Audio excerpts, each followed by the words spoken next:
I'm Judith Bowers. I was fascinated by this building and the history of this building.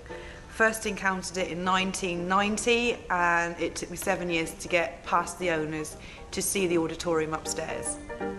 It was the most incredible experience. It was literally like finding my own little secret world.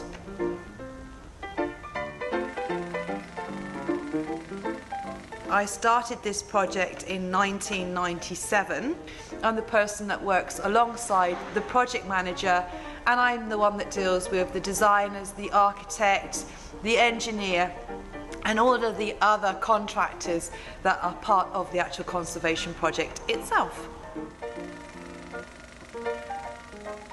There were lots of different owners over the years in this building, and it was A.E. Pickard who turned this music hall into so much more. He added the freak shows, the carnival, the waxworks, and the basement zoo into the building.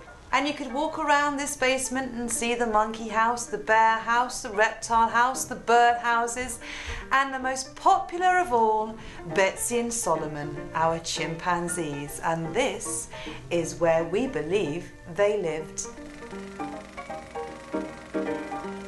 A.E. Pickard had been very much inspired by the great American showman P.T. Barnum, and as a result, when he took over the management of this building, he added a freak show in which you could see all kinds of novelties. Most famously, we had the only bearded lady to be exhibited in 25 years. Her name was Maud Temple. She was from Ireland originally. We also had the world's fattest woman, Lucy Moore, who weighed anything between 40 stone and 48 stone, depending on when you saw her.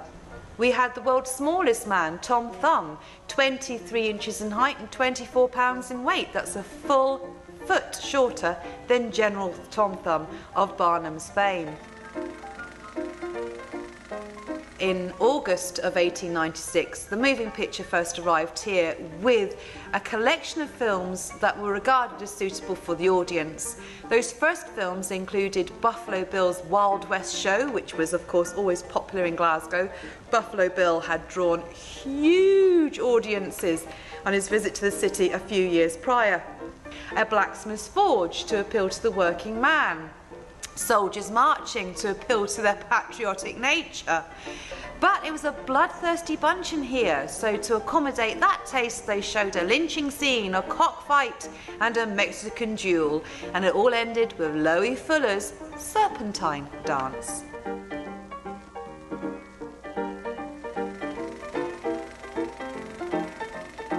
We had all sorts of performers throughout the history of this building. It was variety in the birth of variety. So you had everything from tumblers, acrobats, illusionists, mesmerists, singers, serios, comedians and dancers in every shape and form.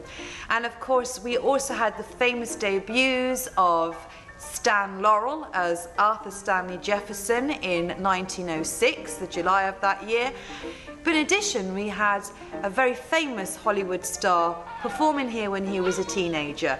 He was known then as Archie Leach, but he's better known in Hollywood as Cary Grant. He was an acrobatic dancer with the Bob Pender Troupe. Can you hear me? I'll be there soon.